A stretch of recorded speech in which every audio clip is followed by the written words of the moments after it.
Paz e luz, meus amados. Vamos continuar falando sobre bibliologia, né? Bibliologia, estudo da Bíblia.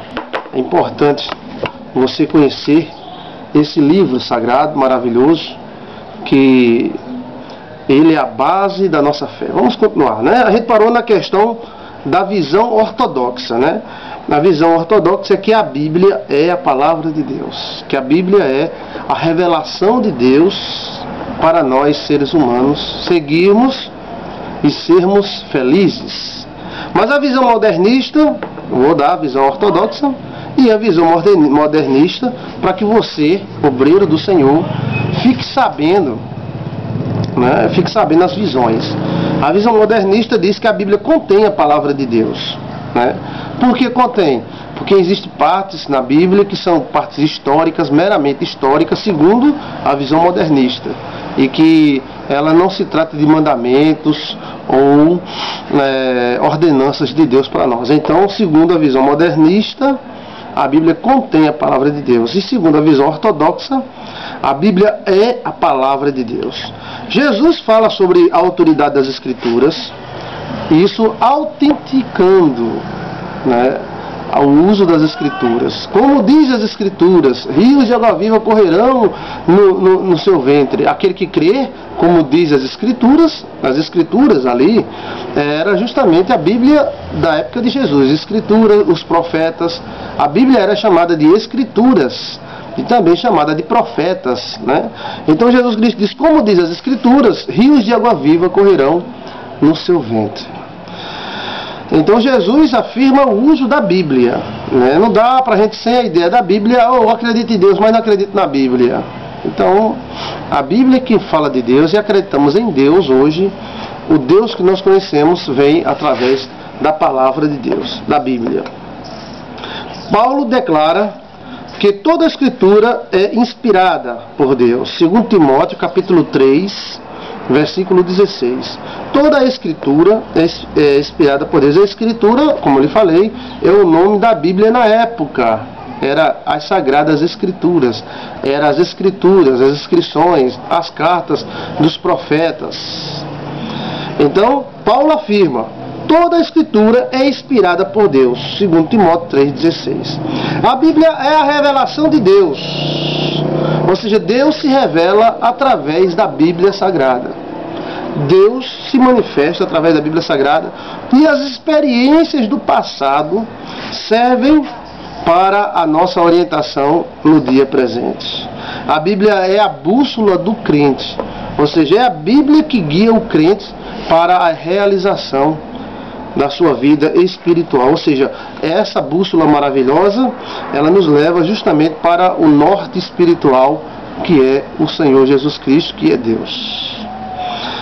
Deus utiliza as Escrituras, a Bíblia, para restaurar as vidas. Quantas pessoas, milhares e milhares de pessoas, viviam uma vida muito paupérrima, terrível, uma vida destruída pelo inimigo, e a Bíblia restaurou a vida desta pessoa. A Bíblia mostrou para aquela pessoa um norte diferente, uma possibilidade diferente de ela ver o mundo, dela viver, dela ser feliz. Então a Bíblia, ela é a palavra de Deus por esses motivos.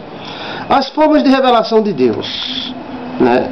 Existem várias formas de revelação de Deus. Uma é a natural. Na mente do ser humano existe a ideia de Deus. Anota aí no seu caderno. Uma é a natural. É a ideia no coração do homem, é na criação. Você pega uma tribo extremamente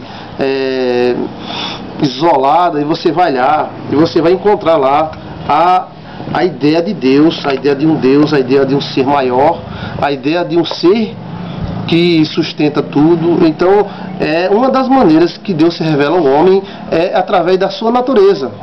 A própria natureza revela a existência de Deus. A criação, a perfeição, a harmonia de todo o nosso planeta revela que existe alguma coisa, né, ou algo que criou tudo isso, e este algo é maravilhoso. E isso, as tribos mais remotas da Terra, as mais escondidas, elas têm essa ideia de um Deus, de um ser lá em cima, um ser superior.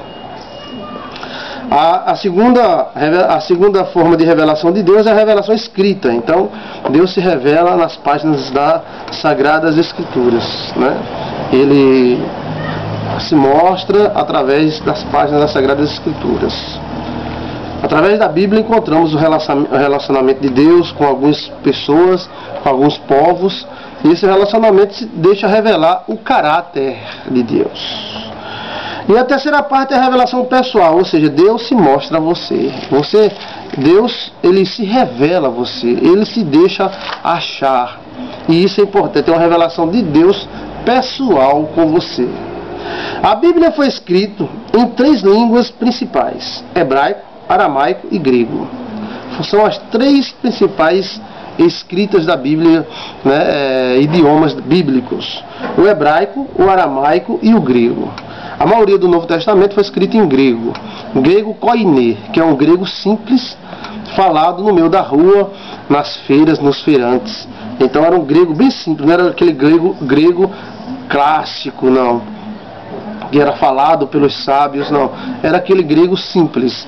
E o aramaico e o hebraico. Você vai ver lá na frente que essas 2 línguas, elas se misturam muito. O aramaico e o hebraico, elas se misturam muito, a tal ponto que o aramaico acaba sendo conhecido como a língua dos hebreus e se tornou hebraico, né? E essa diferença houve uma mistura muito grande do aramaico, do hebraico, e muitas vezes a gente diz que é hebraico, mas é aramaico no original, né? Porque o aramaico é a língua dos hebreus, então se tornou hebraico. Você vai ver essa confusão entre essas 2 línguas, esses 2 idiomas, hebraico e aramaico. O aramaico vem de Arão, né? É a língua sacerdotal dos judeus. A língua técnica tem muita semelhança com o hebraico, né? A língua fenícia, a técnica da língua fenícia, ela tem muito a ver com o hebraico. Os fenícios eram os comerciantes do mundo, e nós encontramos vários traços no idioma fenício, que você estudando tecnicamente esses traços, é exatamente os traços do hebraico. É como se os fenícios e o hebraico foi uma língua só e se dividiu, né? A língua fenícia e a língua hebraica. O antigo alfabeto hebraico derivou dos fenícios, declara alguns eruditos. Aí um ponto para você colocar no seu caderno de estudos, né? A antiga língua fenícia, o hebraico se derivou do antigo alfabeto fenício. Encontramos esse alfabeto em vários lugares do mundo, inclusive no Nordeste, mostrando que eles passaram por aqui. Os fenícios eram os maiores comerciantes do mundo da época. Esses idiomas, ele é lido da direita para a esquerda, né? Da direita para a esquerda. Alguns acham que essa forma de leitura da direita para a esquerda era porque eles escreviam em pedras. E no momento que eles escreviam em pedras, eles talhavam da direita para a esquerda. Não possui vogal. Então, o hebraico não possui vogal. Ela é um idioma só de consoantes, né? Tornando muito difícil a sua linguagem, porque não tem som vocal, de vogal. Ela só tem o som de consoantes. Mas essas vogais foram acrescentadas depois para manter a língua, né? Os massocretas em Tiberíades incluíram as vogais às letras hebraicas. Então, um povo chamado massocretas, M-A-S-S-O-C-R-E-T-A-S, massocretas, em Tiberíades incluíram as vogais à língua hebraica para facilitar esse idioma, e esse idioma não morrer, como muitos morreram. Então eles acrescentaram vogais ao idioma hebraico. O aramaico é um idioma semítico falado desde 2000 a.C. em Arã ou Assíria. Ou seja, o aramaico é um idioma que existe há muito tempo, né? E já houve picos de domínios desses idiomas. Teve uma época que o idioma que dominava aquela região era o aramaico. Aí teve época que o idioma que dominava aquela região era o hebraico. E teve época também que era o fenício. E são idiomas irmãos, um do outro. Na época de Neemias, o retorno do cativeiro, a língua oficial era o aramaico. Por isso, ao ler as escrituras, se explicava o sentido. Não tem aquela parte, né, onde Neemias, o povo ficou em pé durante o dia todo e eles liam a palavra de Deus e outras pessoas explicavam a palavra.